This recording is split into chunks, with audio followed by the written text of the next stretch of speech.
मोहसिन नकवी साहब ने कल जो तकरीर की है ना, उसने पाकिस्तान की सियासत को बदल के रख दिया। उन्होंने पाकिस्तान के वो पोल खोल दिए जो कभी किसी ने नहीं खोले थे, क्योंकि ये एस्टैब्लिशमेंट का बंदा था, तो इसने वो राज खोले हैं जो किसी को पता भी नहीं था। इसने सच उगल के रख दिया।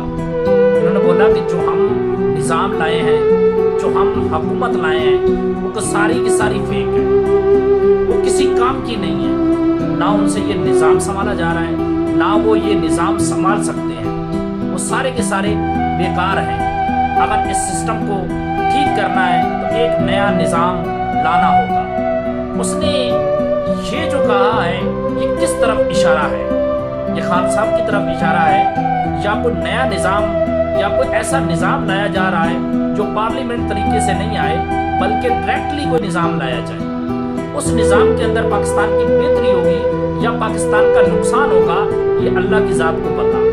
ये जो नए निज़ाम की बात हुई है, ये मोहसिन नकवी साहब अपनी तकरीर के अंदर ये भी कहते हैं कि जो मौजूदा निज़ाम इस वक्त चल रहा है, वो पाकिस्तान की ऐसी तबाही कर रहा है कि अगले दिनों में, अगर आगे जाकर हम बैंक करप्ट भी हो जाएंगे और हमारे मुल्क की करेंसी भी गिर जाएगी और हमारे मुल्क का हाल भी बुरा हो जाएगा। उन्होंने कहा कि ये जो नौजवान बैठे हैं, जिनको हम फिक्रोज कहते हैं, इनको कुछ भी कहें, जिस दिन ये हमारे सामने खड़े हो गए ना, तो हमारी औकात याद दिलाकर रख देंगे। लेकिन मेरी कौम के लोग एक गफलत की नींद सो रहे हैं, ये कभी जागेंगे नहीं। नौजवान कभी नहीं जागेंगे। जो सोए हुए हैं वो सोए रहेंगे। लेकिन हुक्मरानों को नौजवानों से खौफ जरूर है, लेकिन आज का नौजवान हुक्मरानों के खौफ से कांप रहा है घर पे। ये कभी नहीं जागेगा। इनका बेहतरीन लीडर कैद में है। सबको पता है कि वो बंदा करप्शन नहीं करता, वो बंदा लूट मार नहीं करता, वो बंदा चोरों को पकड़ने के लिए आया था।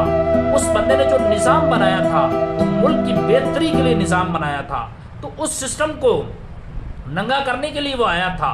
लेकिन उस बेचारे को क्या पता था कि जो बंदा इस मुल्क में करप्शन नहीं करता, जो बंदा इस मुल्क के अंदर डाके नहीं डालता, जो इस मुल्क के लिए बेहतरी के लिए आता है, उसको जेल हो जाती है। वह एक खान साहब थे जिसको मुल्क के अंदर पैसे चोरी करने की आदत नहीं थी, और दूसरी बात, उसको पैसे ज़रूरत के भी नहीं है। वो कहता था कि आप मुल्क के अंदर ओवरसीज पाकिस्तानियों को ऐलान करके कहता था कि आप मुल्क के अंदर पैसा इन्वेस्ट करो कि मैं इमरान खान आपके पैसे की हिफाजत करूंगा। तो लोग उस पर इतना भरोसा करते थे, और इमरान खान के भरोसे लोग अंधाधुंध मुल्क के अंदर काम भी करते थे और मुल्क के अंदर पैसा इन्वेस्ट भी करते थे।